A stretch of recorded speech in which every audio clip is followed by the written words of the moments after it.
guitar parts for Silent Hill.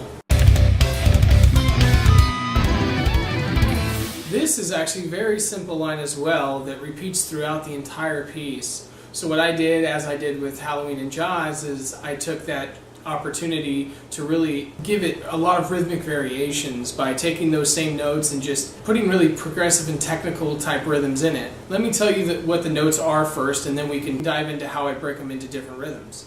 The notes are just D,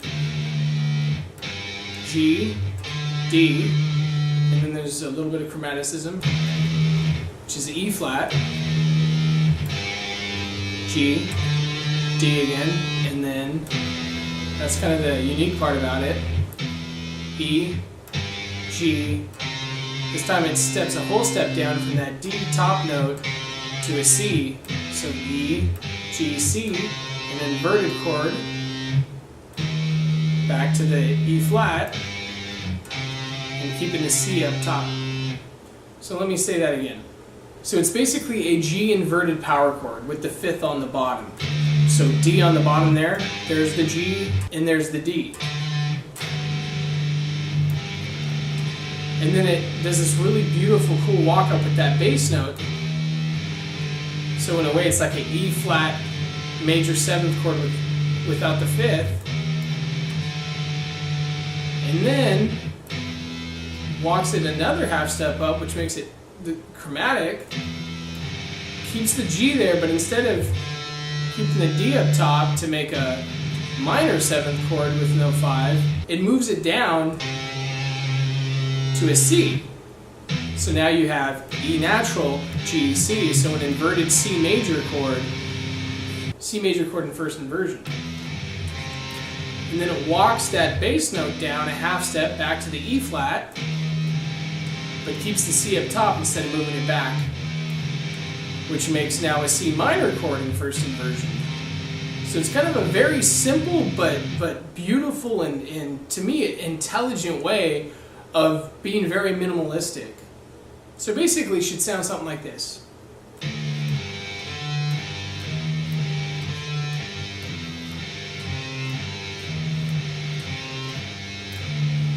And that's basically the riff. Now let's break it down into different sections of how I approach that riff. The first time I play as is, basically quarter notes with mute picking.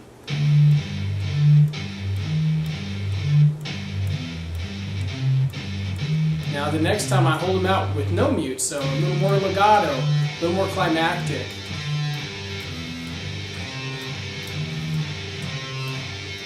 Now I'm going to double it up and use 8th notes. But on the top I'm going to hold it out for a dotted quarter and then an 8th note on the way down to finish the bar. So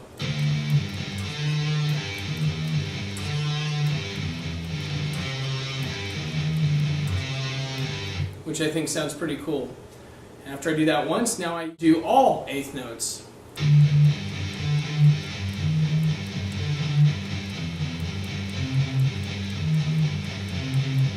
Which I think is pretty cool and kind of adds to the variation. A few more variations left. Now this one goes.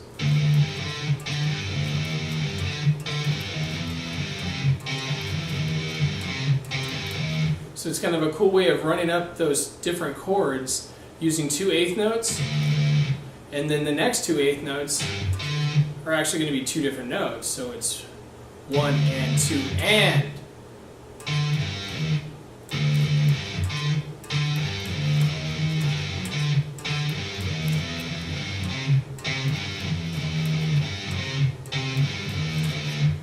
And then I basically do that again, but this time not as choppy. So instead of having those little rests in there, it's going to go like this.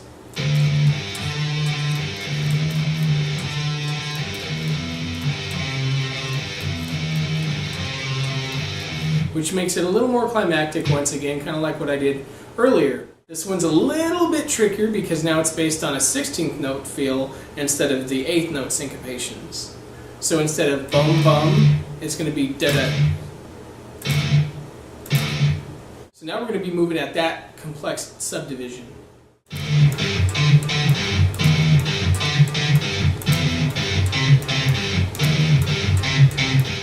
So by now, if you already know the chord changes, all this part is just figuring out the different rhythms there are. And now what I do with that same exact rhythm again is I make it a little more legato instead of staccato. So instead of all those rests, I'm holding over those rests. So instead of, now it's going to go.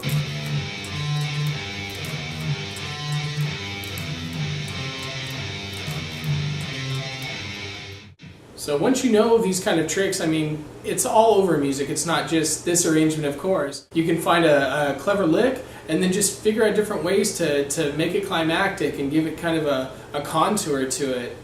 So by muting it, by giving it rest, by not giving it rest and holding notes out, you can build and kind of release different tensions and dynamics. So now to hear all those different rhythmic variations in order.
So then there's quite a few bars of rest.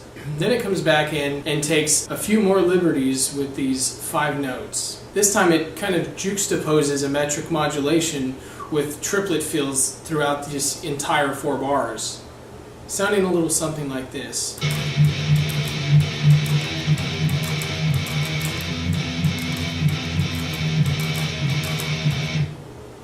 Pretty difficult rhythm. Let me break that down for you. So you got to be thinking triplets the whole time. That rhythm breaks down into 4 different triplets to be the bar of 4/4. The first beat will be 2 eighth note triplets in a row, and then an eighth note triplet rest. And then the next beat will be an eighth note triplet, an eighth note triplet rest, and an eighth note. So 2 in a row, 1 rest, 1 rest, 1. And that'd sound something like this. Triplet, triplet, triplet, triplet. Okay? And if you put 2 of those 2-beat phrases in a row, it would go triplet, triplet, triplet, triplet.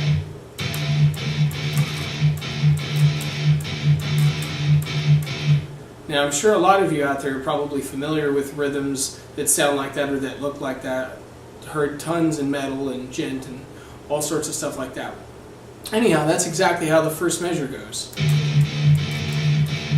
And then I go up a half step to the E flat, and the only thing that changes about this one is on the last beat, it's 3 eighth note triplets in a row without a rest. So it's triplet, triplet, triplet, triplet. On that final one I hit all 3. So it'd sound like this. Triplet, triplet, triplet, triplet. And then I take a half step more to get to the E, and that's the same phrasing as the first one on D. Triplet, triplet, triplet, triplet. And then it goes back down to this one, and once again gets even trickier, going triplet, triplet, triplet, triplet. This one's a lot harder because it's kind of a metric modulation inside a metric modulation or whatever. Triplet, triplet, triplet, triplet. Very difficult because we're doing 2 in a row, then a rest, then 3 in a row, a rest, then 3 in a row, a rest, and then 1 in a row. So in a way it's kind of like this juxtaposed 4 pattern because it's 3 eighth note triplets with a rest.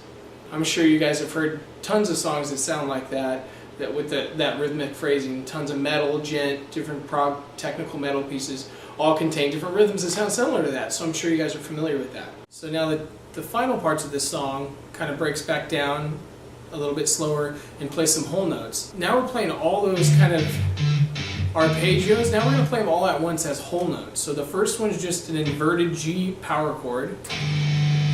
And then we move that bottom note, that bass note, up to an E flat from D. So now it's an E flat major 7, no 5.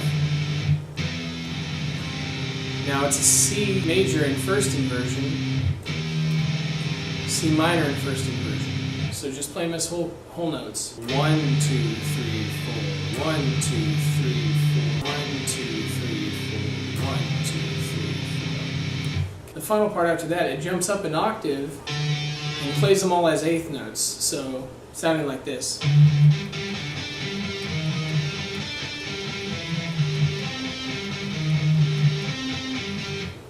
And then it doubles that speed again, which is pretty difficult, but I'm sure a lot of you guys that have really good speed picking technique will be able to do it no problem.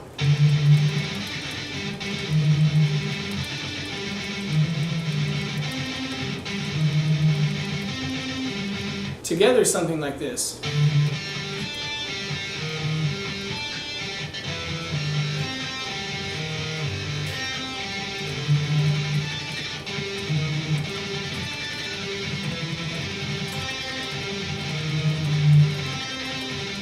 And then it ends on a nice little G power chord, really emphasizing the key tonality of G minor. And that's it for the lower guitar parts. Stay tuned, we have one more part.